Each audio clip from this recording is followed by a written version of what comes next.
Hi guys, this is Kelly. Remember to like, comment, share, and subscribe. Thank you.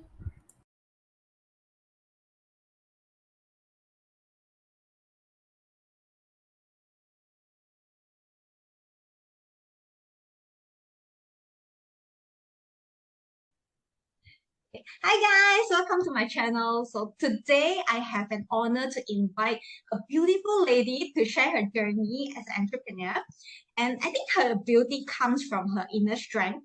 I'm inspired by her willpower and how fast she adapts into a new career pathway and accelerate from there.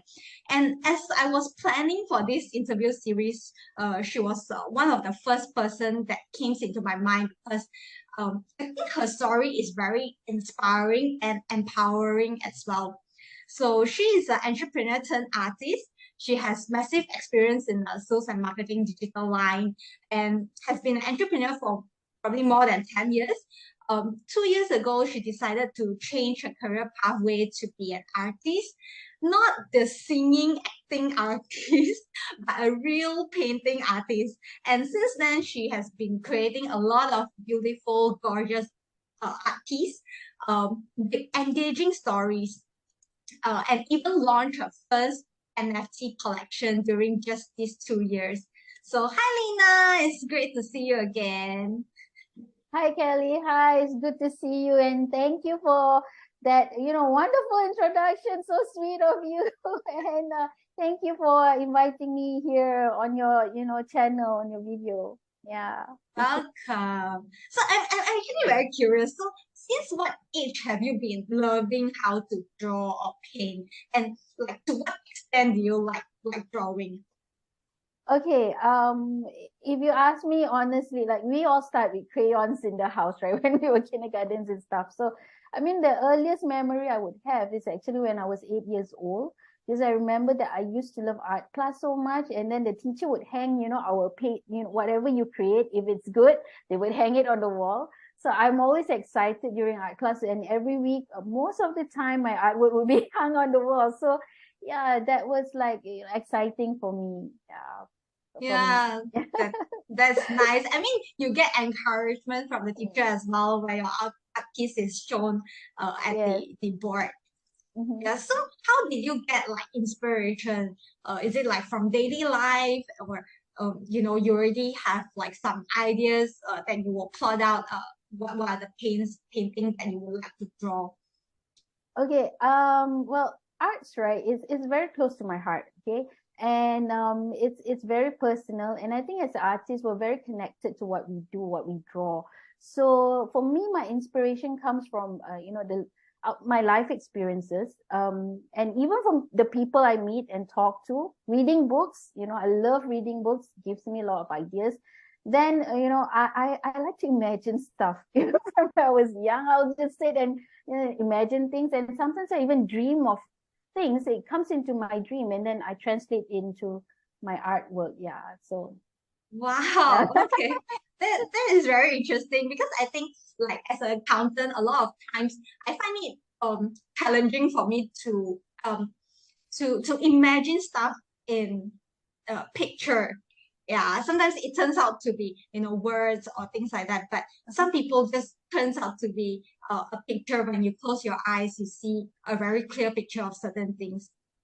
Yeah, I mean, like, I don't know. It's just like I guess from young I like to imagine stuff, so it just carried forward till I'm this age.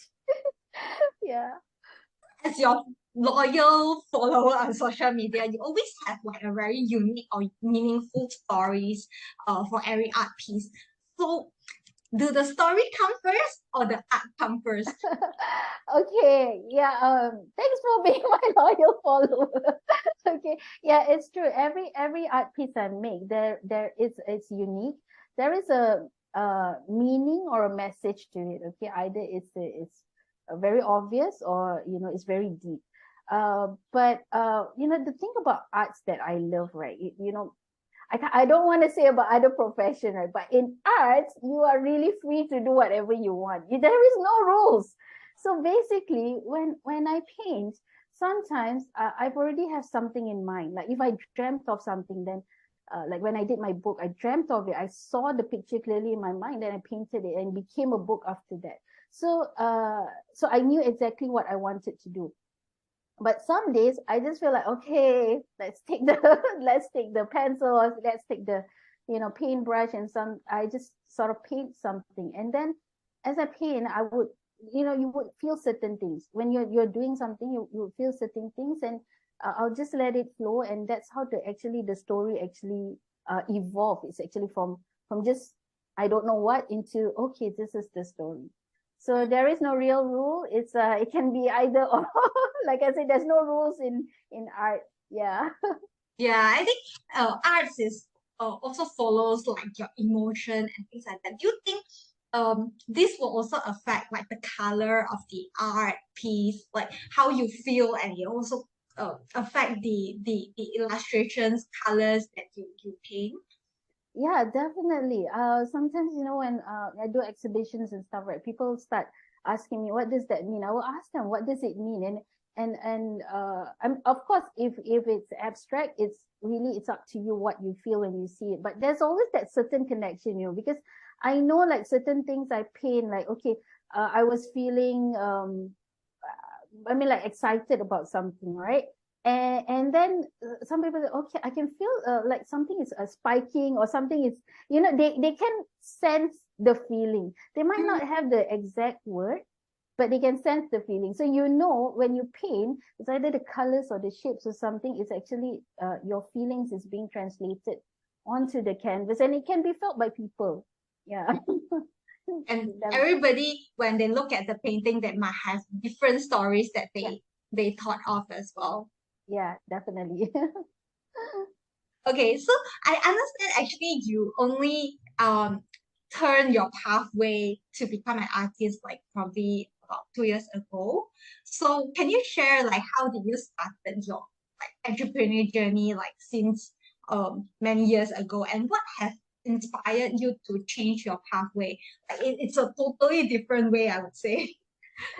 Yeah, okay. So here's the thing.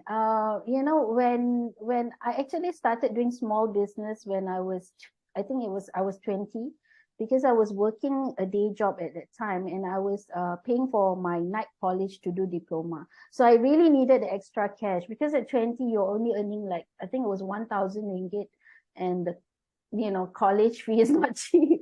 So I needed the extra cash. So I started doing part-time business, and I was actually earning 4 times more than what I was in my day job.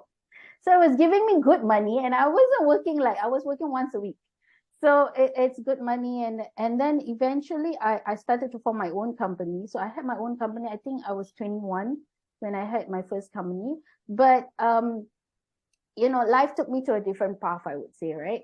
But I always knew what I wanted to do, because right after SPM, I told my parents I wanted to pursue arts, because that's my passion, and I knew that's what I want to do. But my parents sat down with me, and they said, we don't think that you can make money in arts, and I kind of agreed with them. Now it's not their fault, because we were simple people, and my parents, they had their financial issues, and we had struggles, so they couldn't see that money can make arts can make money, and they weren't exposed to a lot of things like we are today, right? So it's not their fault. They just wanted the best for me, and I kind of agreed at that time, so I didn't pursue it, right? But being an artist, like I said, was my true passion. So it stayed with me for a very long time. And then I said to myself, I'll do it someday. Okay.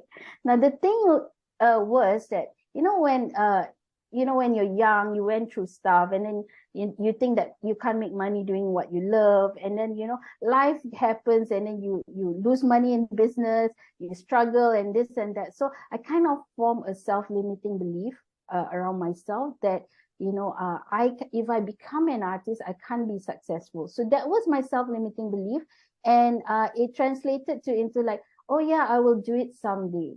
But the other part is, I will do it someday when I have a lot of money, then I can afford to not make money because so the fear that you can't survive, right? Basically. So I guess, it was only I gained awareness, and I understood myself, what was really stopping me from pursuing what I love, right? that's when I realized that okay, it's time. Now is the time. I have to follow my dream, not someday, but now. So yeah, I decided to stop everything, stop what I was doing, and just last year I just became an artist. Yeah, that's how it came about. So was the change as smooth as you expected, or is there like more challenges that uh, you expected to overcome? Well, if you ask me, right, you know, I never expected it to be smooth in the first place. When I made the transition, I still had fear. It's not that I didn't have any fear at all, but I already had this thing that I knew, okay, it's time, I've got to do it. So I would say I've gone into something that is it's a challenging industry, right?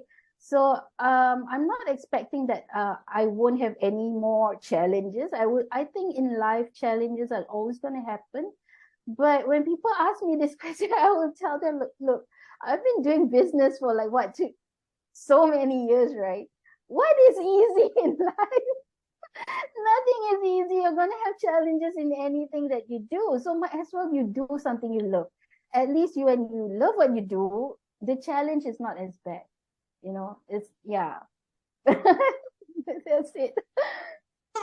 Do you think it's the physical challenge where people question you is more challenging, or is it the mental challenge that you need to overcome is harder for you? Okay.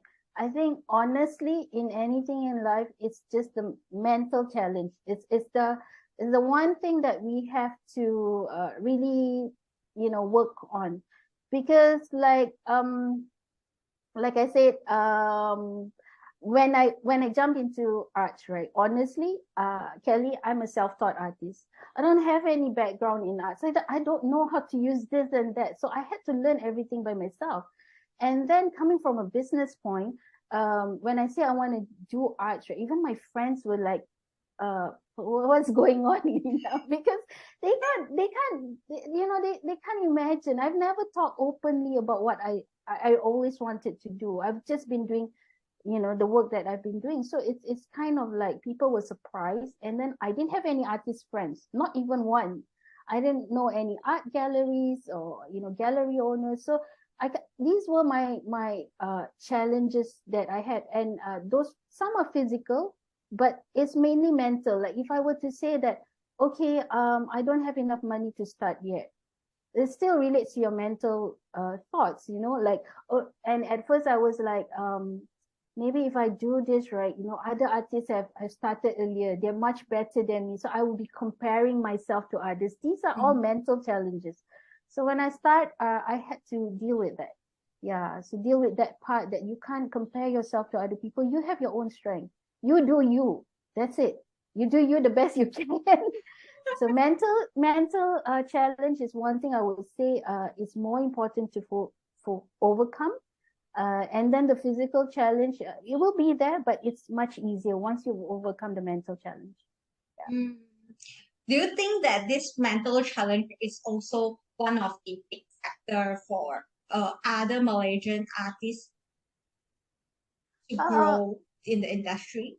yes, I would say, I won't say just artists. I think anyone in business, going through business or want to change their career path into doing business, have the same thing.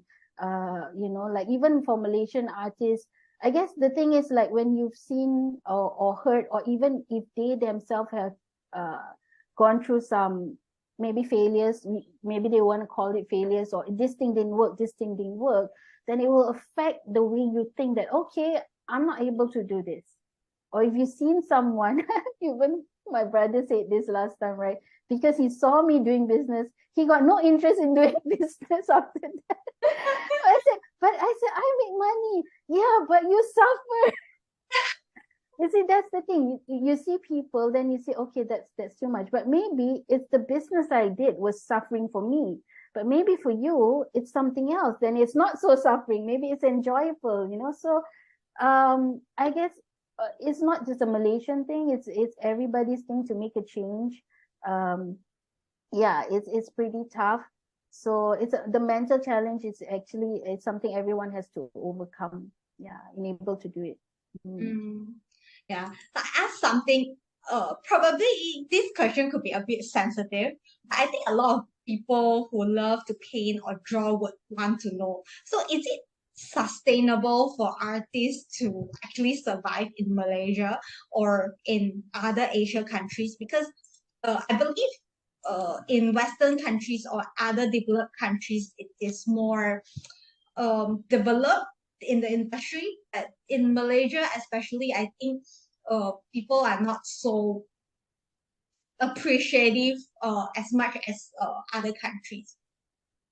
Ah, yes, very, very good question. Because people do ask me, Lina, how do you survive, right? Okay. Well, here's the thing. I think yes, it's true in Malaysia, arts is not as appreciated as overseas. There are things that I think that if it was done overseas, you would have gotten a much more better feedback. Uh, but having said that, we got to keep in mind, like for me, right? Okay, I know in Malaysia, these are my challenges. So as an artist, you got to think, okay, you got to understand your challenge, just like in business. Okay, I want to do this business. This is my challenge. How do I overcome it? What can I do to make sure that I can get around it, or and I can excel, right?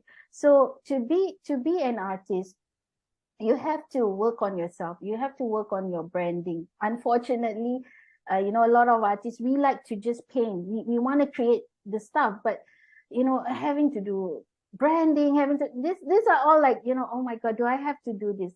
Unfortunately, yes, we gotta do it. So for artists, so people who want to be artists, right? They gotta think that to make your artwork sustainable, to be able to make money from it, to be able to survive, you have to think like an entrepreneur as well. So you can't just be thinking, okay, I'll paint, somebody will buy. It doesn't work that way here in Malaysia because we don't have that kind of market yet. So maybe you want I told one artist that, okay, if your artwork is not sellable in Malaysia, maybe you're sellable in overseas. So you got to try to penetrate overseas market. And then maybe you can diversify your product, like from one painting you turn it into prints, you turn it into merchandise. So you got to think this way to be able to sustain. Of course, one day, if you have made some big name and you're selling one artwork for 1 million, you can just do a few pieces a year and then like, okay, I'm done with this year. I'm going to go for holidays. Yeah, but it takes time to reach that level. But I think that's something that all artists should strive for. So that they make a good name for themselves and they can make a very comfortable income for themselves. Yeah. I think also one of the challenge that I could think of is that because technology has been progressing so fast, and AI is coming up, and as you know, you can just do a lot of AI and some beautiful arts will come up. So as a painter, do you think that it is like a big challenge in the industry? Okay. I've played with AI myself. Okay. I think honestly, as an artist, we're gonna like certain things and we're gonna like not like certain things, right? And if you're a graphic artist, that might be like, okay, this is gonna take over my job. Well, Mm, eventually it can happen. Right now, the AI technology is not so advanced. There are things that they can't do, but eventually, it will lead to that. I believe so. So, as an artist or as a business owner, we have to understand that you can't stop technology. So when you can't stop something, what do you do about it? You gotta find a way to work around it or work with it. You if you can't if you can't beat them, join them, that kind of thing. So I recently did a video showing people that how I use AI to generate a photo that I needed because I needed it to look certain way, and I used the AI, and then from there I turn it into a painting. Now, for me, if you're an artist, you can use the AI to help you with your artwork as well, just like how I did. Or you can basically, there are different ways to use it. Basically, I won't say that you know don't hate technology. I would say that find a way to use the AI so that you can incorporate it into your work and or you can make it better or something like that. And honestly, when people tell me like, okay, yeah, a lot of people can do AI now, they won't need manual artists anymore. I think that's wrong. If people are moving towards AI so much, what's going to happen is less people are going to develop skills to paint manually. That's just it, because you get lazy, right? I don't have to paint, I don't have to clean the brush. Why would I do that, right? So for those artists who are doing it, you might actually end up having a better income because less people want to do it. So that's all with that factor as well. I don't know what's going to happen in the future, but yeah, that can happen too. So you can make very good money if you're an artist by then. Yeah, I So think you just need to uh, progress as it goes, and probably you will be specialized or have your own niche market because, like you say, as people grow, maybe the younger generation will fawn towards technology, and the older generation probably still love to take the paint itself, draw on a physical piece of canvas or paper, and then that could be the unique piece because less and less people will be doing that as well. yeah, precisely. So, okay, so today's topic is actually money versus passion. So, for you, what is your view for this topic? Okay. Actually, it's not hard for me to answer that because I've been an entrepreneur, and I can say even not entrepreneur, like we all know money is very important, right? In any way. So yeah, but after I change my career, right, I will tell people that passion is more important. Now, here's why. Because when you're passionate about what you do, you tend to become more creative, and you have this you tend to have this sort of drive to never give up. And then no matter how tired you are, you still love what you do. And somehow, Kelly, money will come. Okay, so when I used to think that way, oh, okay, money versus passion, which should I go for? I used to be like that. And then I started doing my business and all that, and you can make money. It's not, you can make lots of money in business. But I realized it's just my self-limiting belief. So that, why do I have to choose between money and passion? So when someone asks me this question now, I would say that, why can't we have it both? Why can't we have both? Because we can have our passion and make money from it. It's just we gotta be creative at how to make it happen. Yeah. So Yeah. so it's So, not versus anymore. It's, I can have passion and and make money. money, passion and money. Yes. So, if you are given a chance to choose again, like at 20 years old, what would you choose? Okay. 20 years ago, honestly, if I had known what I know today, right? Okay, I would choose to become an artist straight on. Okay, because but I guess starting early in life would have its advantages. That's for sure. I think life would have taken me to a different path, and who knows where I'd be today. But starting late in life has much advantage as well, because right now we have more experiences, we have more knowledge, like with me in business, right? So I can understand myself better, and I can say that I can make better decisions than what I would have done 20 years back. So, and all these things, right, I can actually apply into my art and my business today. So really the answer to that question is, like, I guess I would say I changed my career at the right time. So I can't go back in time, but I changed it at the right time. Yeah.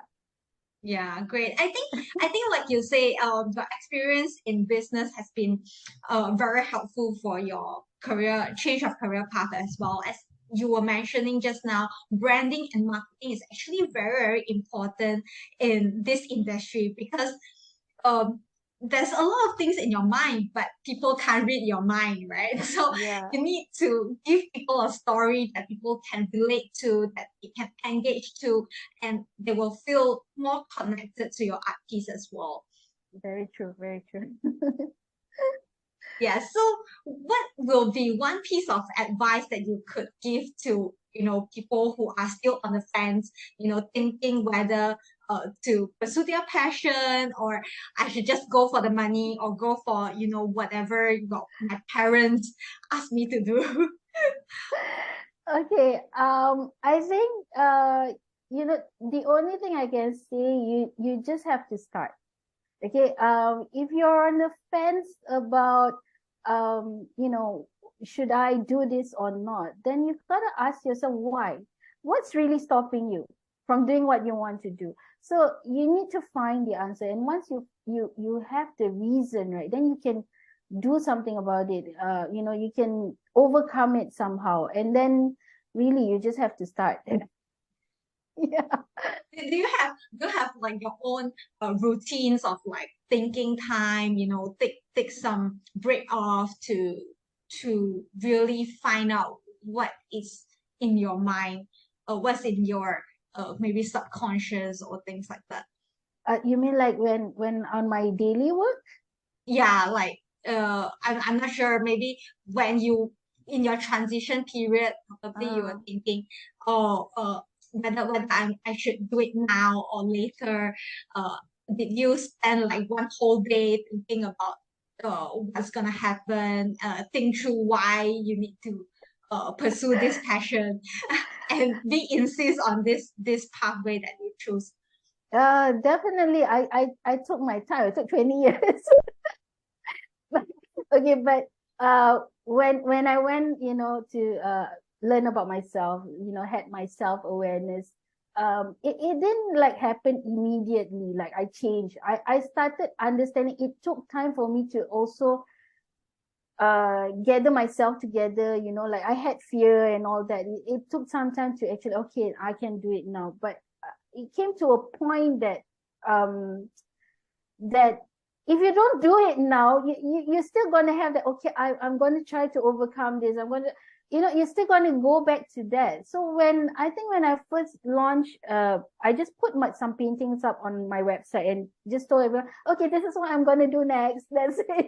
So at that time, I didn't really have a clue, Kelly. I don't have a clue. I wasn't in the arts industry. I just had this burning desire that I just have to do it now. I've been thinking about it so much. Come on, how long more? Okay, Lina, just paint something, put it up, show people. Okay, then commit to you're doing it.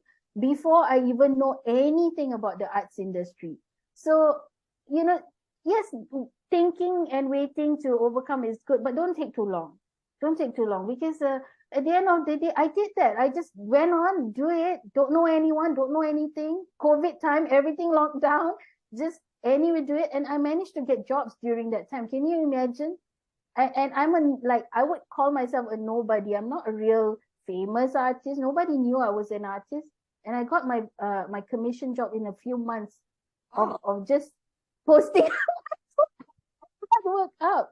So it can happen. Yeah, it's just our mind. Don't tell ourselves to wait longer. Yeah, anything is possible. anything is possible. So, Yeah. what is your vision for the next like 5 years or 10 years? Okay. Well, firstly, I have this thing like, I love Malaysia, whatever our situation is. Okay. I love Malaysia. I love this country, and I want to make our country proud. So I want to go to international levels. I want to bring up our name in the arts industry. I think it's something that I really want to do. And then being in the arts industry for almost 2 years now, right, I've seen that we need a lot of help to bring up the art scene in Malaysia. So I'm really passionate about doing something for the community, to help other artists as well. So I am doing some stuff to help artists, and I hope to do more. And then of course, being someone who waited for 20 years, right now I'm living my dream. I can say that. And then I want to inspire people to follow their dreams too, because regardless of their age, or the things that they have gone through in the past, or their current challenges, I want people to know that it's possible, that they can do it, and they can really have it all. Yeah. Yeah, I think most importantly is that these people who wants help are willing to do extra work to also achieve what they want. Yeah. That's true. That's true. Thank you for that very inspiring vision. And thank you for spending time with me today to share your very good story of your entrepreneur journey turned artist. All right. And thank you so much, Kelly. I really appreciate you having me here. And yeah, and I appreciate everyone listening to this video, this session as well. And I hope you guys got something good out of it. And just do it. I'm sure they will just do it. All right. Okay. Okay, thank you. Thanks, Thank Lina. you. Thank you, Kelly. Bye bye. See you then.